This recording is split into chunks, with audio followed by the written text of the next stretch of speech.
So David says, "You yourself assembled my vital organs." Let's look at this in the Hebrew. И Давид говорит, что ты дивно устроил внутренности мои. Давайте посмотрим на это место в еврейском. Verse 13. В стихе 13.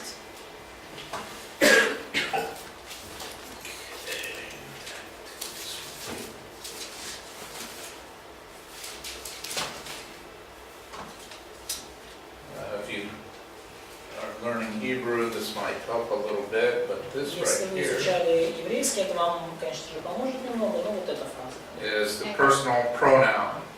Это вот личное местоимение. And he's addressing God, you. И он говорит здесь Богу ты. Okay, but Hebrew is like Russian in that the verb contains the person in it. Но еврейский язык, он похож на русский, то есть в времени глагола заложено уже само по себе, лицо глагола, в лице глагола заложено уже. So why does David use the word? It seems repetitive, right? Зачем, то есть можно сказать, там, устрой... He doesn't need to use it. То есть не обязательно было Давиду говорить «ты», чтобы подчеркнуть время глагола.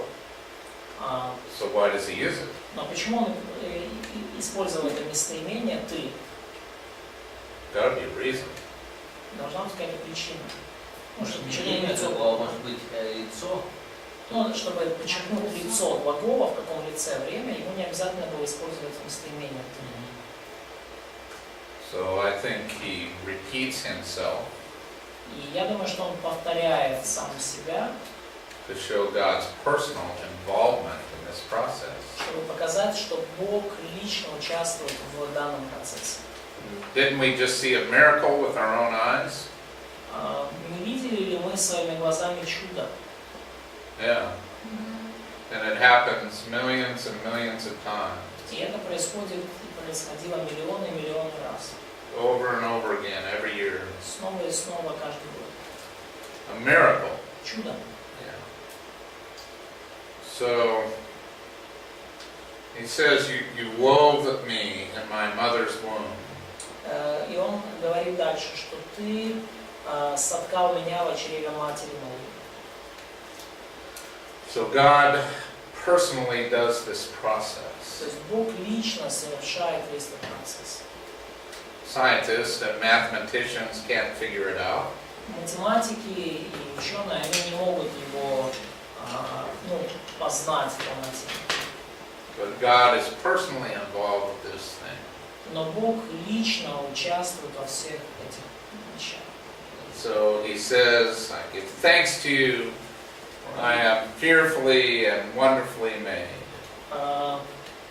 И он в 14 стихе говорит, что славлю тебя, потому что я дивно устроен. And so David talks about this being a matter of fear. И вот этого нету почему-то в русском переводе. Но Давид говорит, что я буквально, с английского, славлю тебя, потому что я со страхом и чудесно устроен. Или в страхе. And so this is a marvel that no amount of human learning can comprehend. То есть и это то величие, то, скажем так,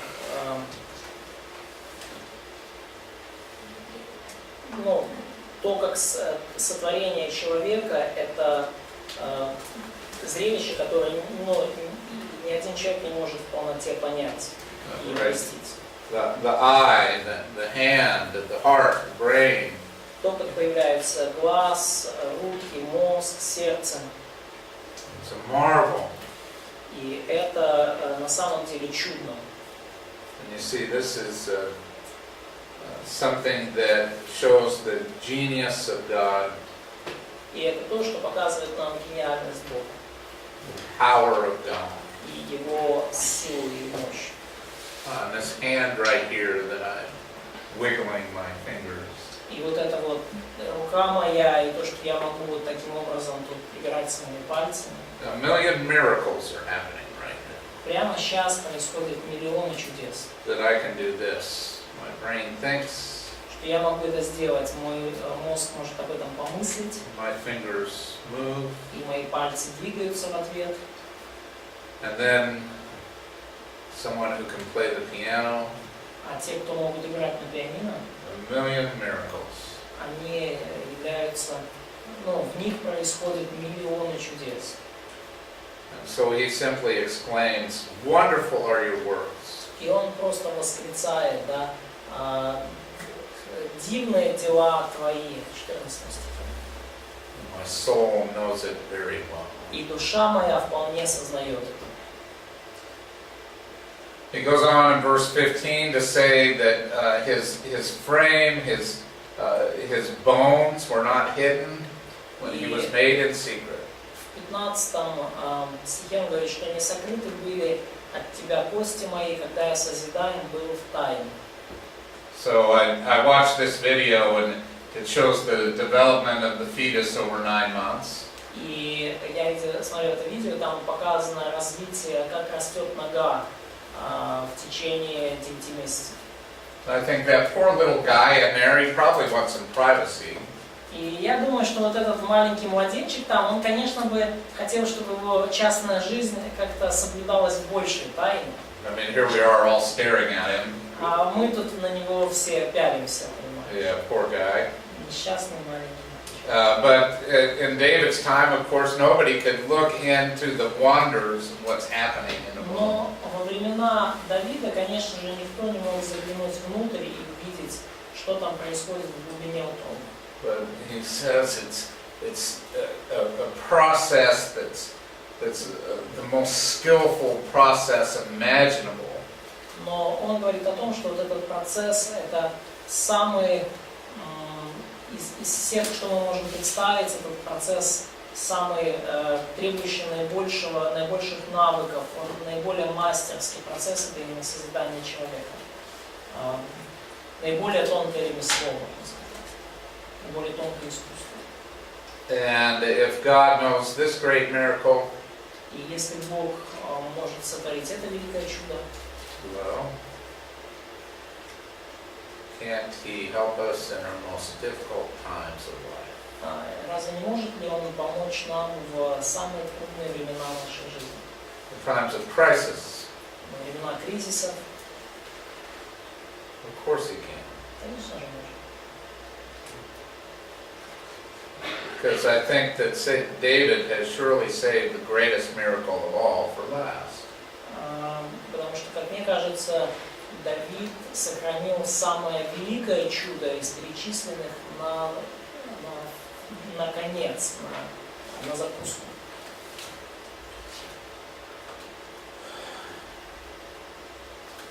So he says, when I was made in secret and skillfully wrought in the depths of the earth.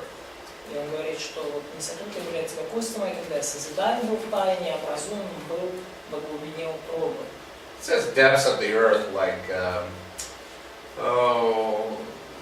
we don't know what's going on down in the depths of the earth, down in Sheol. You know, that's hidden from us. Ну, скажем, когда речь идет о глубине земли, depth of the earth. Depth of the earth. In our translation is depths of the womb. But it says earth. У нас сказано в глубине утробы, а в еврейском в глубине земли. Up there. Созидаем в глубине земли. What word is that? Вот. И когда идет речь о глубине земли, мы же не знаем, что там происходит в глубине земли, все эти процессы. Aretz, right? Aretz. Eretz. So this is why you study Hebrew. И вот зачем вам изучать еврейский язык. So you know what it says. Вы знаете, что там реально It's very написано. valuable. И это очень ценно. So now you know he's using a metaphor. И теперь вы понимаете, что он использует метафору. So let's talk about verse 16. И поговорим о стихе 16. Maybe this will be controversial. И может быть здесь будет немножко, будет место противоречий. So your eyes have seen my unformed substance, Зародыш мой видели очи твои. and all Сефирка in your book, И в твоей книге, or upon your book, или на твоей книге, were written all the days that were ordained for me, в твоей книге записаны все дни для меня назначены. when as yet there was not one of them. Когда ни одного из них еще не было. So, all the days that were ordained, Итак, все дни, назначенные для меня,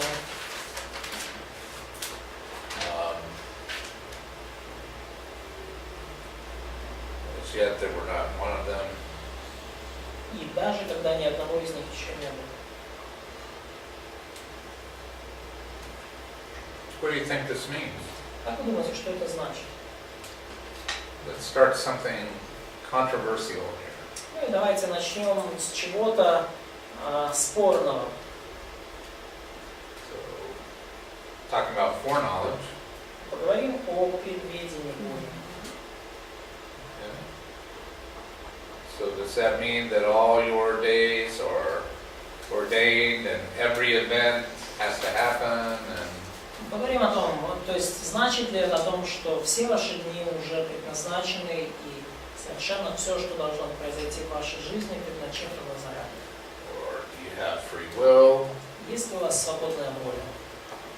Come on, someone start an argument. Давайте, начните дискуссию. Где-то You вот. don't have free will. Есть, но она ограничена. It is, but it's limited. Ну, как минимум, у нас есть воля, но Бог же все равно, вот, например, там, выбор 4 чашки. Но у Бога уже записано все равно, какую чашку выбрать. We have will, of course, but for example, there is a choice between 4 cups, and God knows exactly what cup I will choose. Okay. Does this mean that we're caused to choose it by God? Но значит ли это, что Бог заставляет нас выбирать? Нет. Нет, у Ну, нас он уже есть записал. свободная воля, просто We have free will, в Божьем плане это не, ну, то есть мы не ограничены.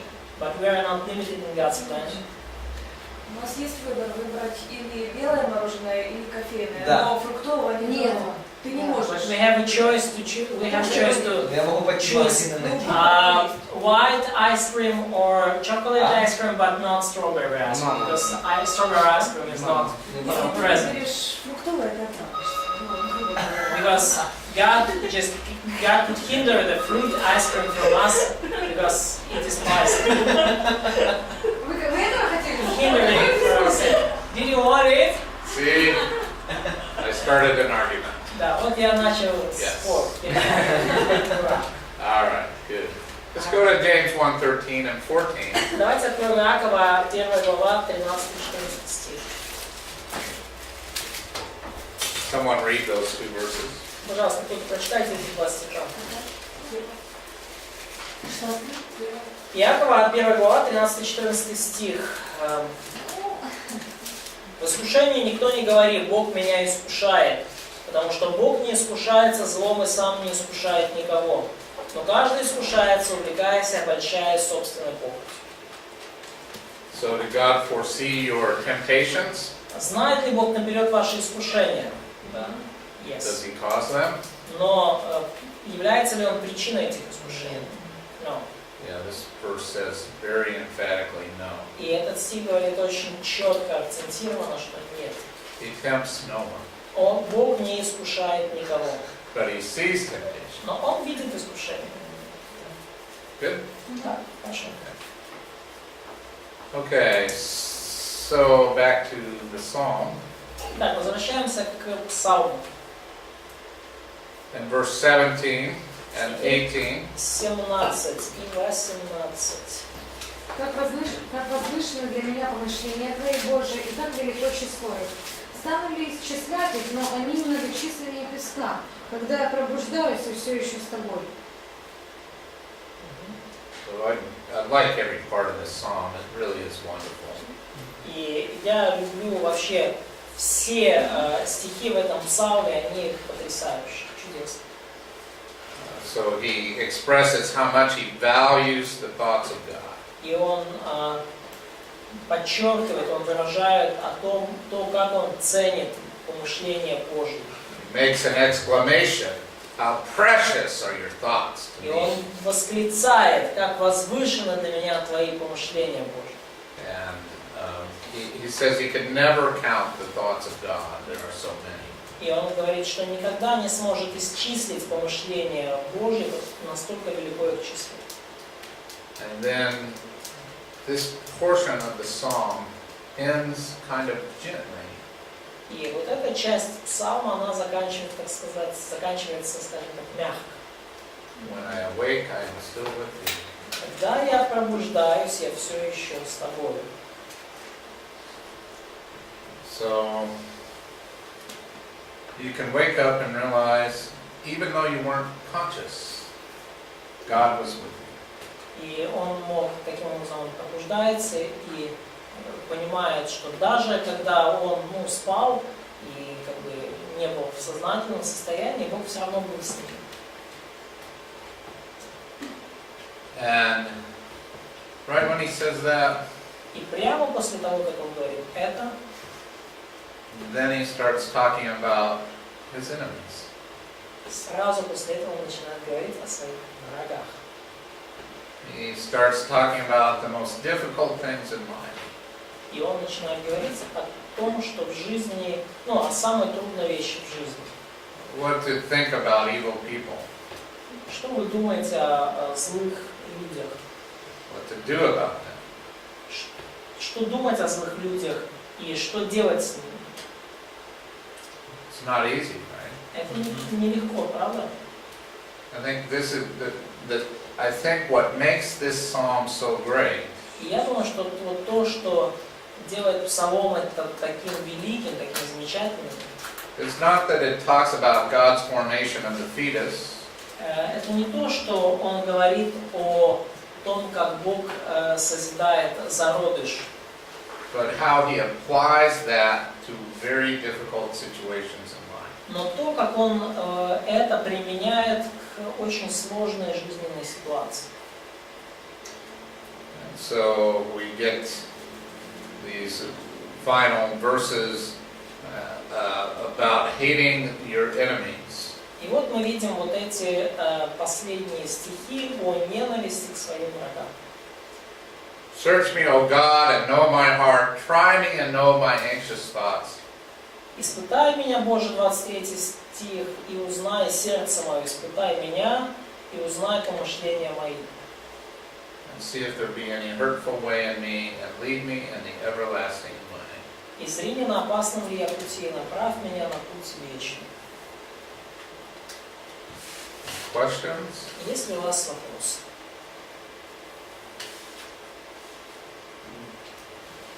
На этот счет. 23 стих. «Испытай меня, Боже, и узри сердце мое, испытай меня, узнай помышления мои, не на опасном ли я пути». В отношении чего? Своей жизни, или не на опасном ли я пути, что я ненавижу врагов своих? So, what is the hurtful way? And why has God to know his heart and try him? So, is it general idea, just God test me and know me, or it's connected primarily with his hate to his enemies? I think that he's really asking God for guidance about the right thing to think.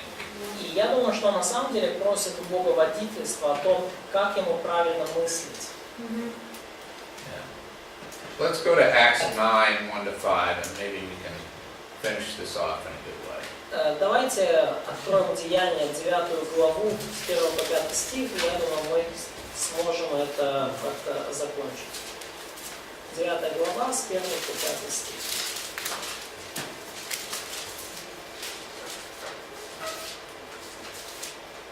So, Saul of Tarsus is persecuting Christians. И вот Савл из Тарса, он осуществляет гонения на христиан. He has seen to the murder of Stephen. Он был свидетелем и частично участником убийства Стефана. And he is breathing threats and murder against the disciples of the Lord. И он дышит угрозами и убийством на учеников Господа. And he's on his way to persecute more in Damascus.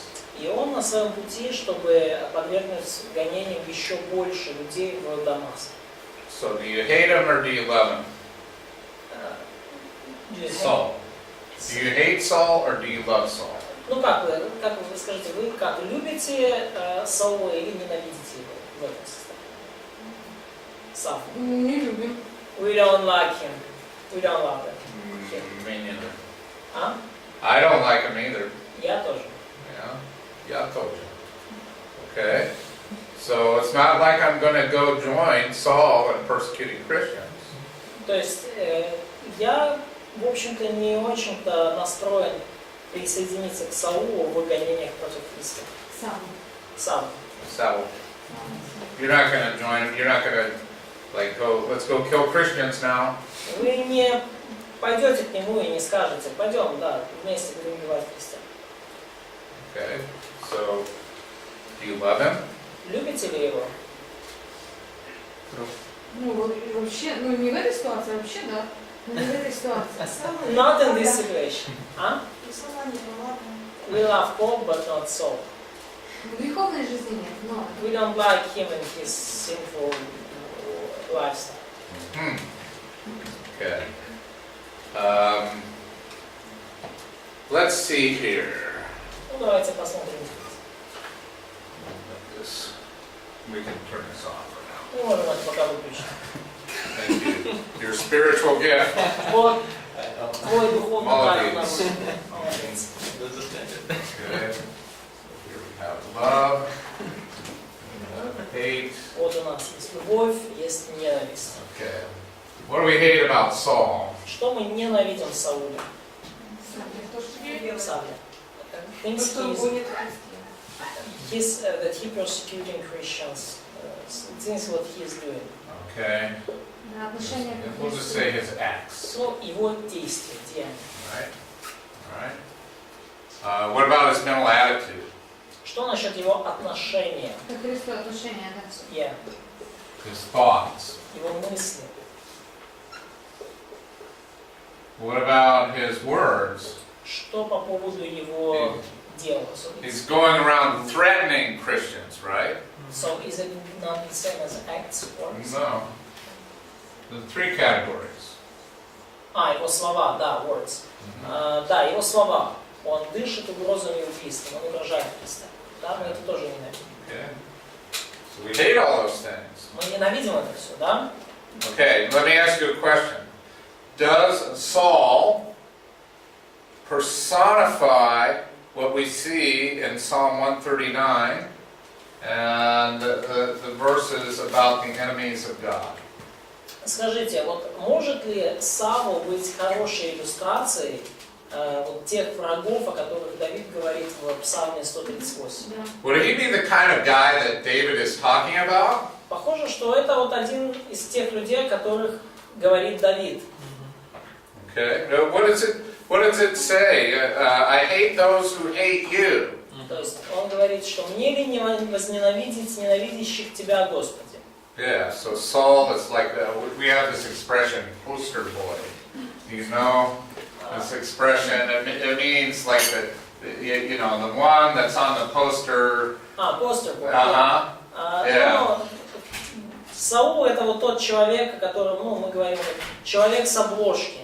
Да, человек, and kind of wanted Example. life, yeah? Yeah, he's the example, he's the biggest example you could imagine of a certain thing. Да, то есть, представьте, да, как вот эти, разыскивается вот там за что-то, да, вот это вот наибольший пример Саула, такого человека. So we could put Psalm 139 И мы можем написать вот здесь, Псалом 138. And then we can put a picture of Saul Можем нарисовать лицо Саула. right to make the perfect picture of the person that's being talked about in Psalm 139. И он будет великолепной иллюстрацией, да, и великолепным образом человека, о котором говорит Давид в Псалме 138. Right? Да? Okay? Yeah. Couldn't be a more perfect example. Вы не найдете лучшего Right. примера. What do we love about Saul of Что Tarsus? мы любим в Сауле и Старсе? What do we love about him? Что мы в нем любим в Савле? Come on. Somebody please love Saul of Tarsus. Кто-то, пожалуйста, полюбите Савла и Старса. Ничего. А? He is purpose driven. Он такой пробивной. Ревнитель закона. He is jealous for law. Хорошо делает свою работу. He tries to make his word best. Усердный. Ну, он тоже как бы создан по образу. But it's bad work, it's evil deeds. So Это дурная работа. I'm not with you. Ну, он человек. You haven't convinced me yet. But he's man. He's created by God's image. Okay, closer. But he's not living in God's image. Но он не живет по образу Божьему. So Но what do we love about Saul? Nothing. что мы любим? Ничего. Please. Nothing. Is there anything to love about this guy? Есть ли что-то, за что можно любить этого товарища? All he wants to do is kill Christians. Все, что он хочет делать, это убивать христиан. Okay, so Итак, what do we love about him? Nothing. что мы в нем любим? Ничего. But let me ask a different question, a little different way. Давайте я вам немножко другой вопрос задам, немножко по-другому. Do we love Saul? Любим ли мы Саула? Саула, нет, Саула. Любим ли мы Савла? То есть вопрос был в том, что мы любим в Савле. Ответ ничего. Любим ли мы Савла? Нет, не I'm going back to America right now. I give up. Я возвращаюсь назад в Америку. Do we love Saul? Любим ли мы Савла? Нет. Duh! Yeah, we do. What do we love about him? Что Nothing. мы любим в нем? Ничего. Ichigo. Okay. Агапа. Uh-huh. Do we love Saul? Но любим ли мы Савла? Да. Okay. Thank you so much. То есть ничего. Okay, I'll stay a little while longer now. А? I'll stay a little while longer now. Я немножко больше времени проведу. Yeah, do we love Saul? Любим ли мы Савла? Yeah, we do. Да, любим. Okay. What do we love about him? Что мы любим в нем? Ichigo. But do we love him? Но любим ли мы его? Duh. Okay. All right. All right. Now, Kak. Agapao. How do we love him? Но как нам любить его любовью Агапы? Kak. Молиться за него. Pray for him. Okay. Good Мы не Christian. молимся за умерших. Yes. We don't All pray right. for dead. Все живут. Okay. So pray. Молиться. Ага. Рассказывать Евангелие. Share gospel with them. Yes. Share the gospel. Да. Что? I'm just To going to bless him. evangelize. We might wait on the blessing until after he's saved. Но, может быть, мы подождем с благословением до тех пор, пока он покается. We don't want God to confuse him or Мы anything. не хотим, чтобы Бог сбил его с толку каким-то образом. We want him to get the message. Мы хотим, чтобы он понял послание. Maybe we should pray for God to blind him. Может быть, нам нужно молиться, чтобы Господь ослепил его. Pow! Ну, Well, that's what God did. Но это то, что Бог сделал. но нужно ли нам об этом молиться? So, should we pray about this? Not specifically. Ну, Yeah. может быть, не нужно об этом молиться. God, you take care of this. Do whatever you need to do, Lord. Господь, позаботься о нем. Сделай то, что нужно сделать. Но также еще можно, ну как, все равно общаться и как бы своей жизнью... Как общаться? Если он с тебя камнями We стреляет, can have- нужно общаться с ним. Ну, сейчас это не Савле, а если кто-то другой другой тоже вот все то же самое, но еще с человеком можно общаться, рассказывать о своей жизни, о Боге, ну просто вот вводить в курс. We can have fellowship with such person and to show our life Это не example Савва, and to Савва даже не talk общался with с him христианами, and понимаешь? just to share the gospel with him. So really, you know, this is Paul's first missionary journey. Ну вот на самом деле это первое миссионерское путешествие Павла. It just wasn't a very good one. Ну просто не лучшее из путешествий. Yeah, yeah. Would you go on with him on this missionary journey to Пошли. Damascus? Пошли бы вы с ним вот в это миссионерское путешествие в Дамаск? No. Would you go with him on the missionary journey up to Antioch and Derbe and Lystra, first missionary journey that we understand? Но пошли бы вы с ним вот в первое миссионерское путешествие в Антиохию, Листру и так далее, ну те, которые мы понимаем. Oh yeah, those were good Ну times. да, конечно, это же были Yeah, хорошие. they went up and they got rocks thrown at them, kicked out of cities. Ну да, но в этом, правда, миссионерском путешествии его там камнями закидали, вышвырнули из города пару раз. Paul got hit by so many rocks they thought he was dead. Он получил столько ударов камнями, что они решили, что он уже умер. Okay, so let's review. Давайте сделаем обзор, завершим. All right. Do we hate Saul? Ненавидим ли мы Савла? Please say yes. Yes. Okay. We hate these things, right? Смотрите, мы Okay. ненавидим в нем All эти right. вещи. Thank you. What do we love about Saul? Что мы Ничего. Что Okay. мы любим Саула? Ничего. Well, but do we love Saul? Но любим ли мы Да. Савла? Да. Okay. Do we understand Psalm 139 now? Понимаете ли вы теперь Псалом 138? Okay. Good psalm though, right? Хороший псалм, да? Yeah. What should we study tomorrow? Что мы будем изучать завтра? Pick a book. Pick what Ecclesiastes, Job, Proverbs, or let's see, what's Song of Solomon. Don't do them all. What do Выберите you want одну to из study tomorrow? 4 книг, которые будем изучать завтра. Экклезиаст, Иов, Притчи, Песни песней. Песни. Song of Songs. Сели, я тебя умоляю. Хорошо, я никогда не изучал. No one ever taught teaching the Song of Songs in churches.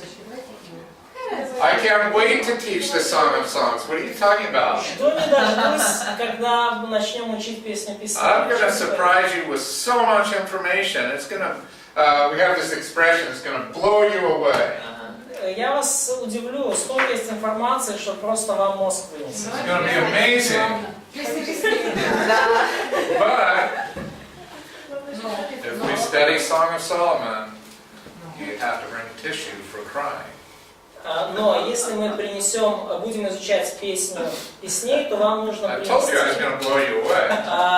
специальные платочки носовые, чтобы плакать, слезы утирать. Я же сказал, что вам это вынесет мозг. Okay, so. Мы закаленные. Or would you like to study Proverbs? Or you want to be sad tomorrow? Or Proverbs? You know, Proverbs is awesome too. Но, хотите ли вы, скажем так, может быть, изучать притчи, или вам очень хочется завтра погрустить? Ну, потому что притчи... Book of Proverbs is the first gospel tract. Книга притч, на самом деле, это первая брошюрка для евангелизма. You interested in seeing the gospel in the book of Proverbs? Вы так на меня посмотрите, что в книге притч Евангелия? Oh, what to do, Что right? делать, что делать? Okay. I'm ready for any of them. So it Я doesn't готов к matter. любой из них. Песни. Song of Songs. Okay. Bring tissue, it's going to be sad. Принесите платочки, будет грустно. I promise, it will be sad. It's devastating. Это будет просто... Yeah. You're going to know more about Solomon and understand him Вы узнаете очень много о Соломоне, и вы поймете его. completely for the first time И вы по-настоящему поймете его в первый when you раз в study жизни, the Song of Solomon. после изучения книги песни. Ну, к этому всему, если вы сможете перед или после рассказать, что он весь такой вот такой, как же тогда 1000 жен? И вот такие чувства, и такие рассказы о любви. So, and maybe before or after that, can you explain us how could it be that he is so, he loves this lady so much, he's so romantic, and then he has 1000 wives? Это у него 1000 жен. I told you to bring Поэтому берите с Kleenex. собой носовой Я платок. вот как раз вот это вам расскажу и вам проясню эту вопрос. Okay. All right. Because we'll find out tomorrow. Мы это все увидим. All right, good. Now we know what we're doing. Теперь мы знаем, что мы делаем.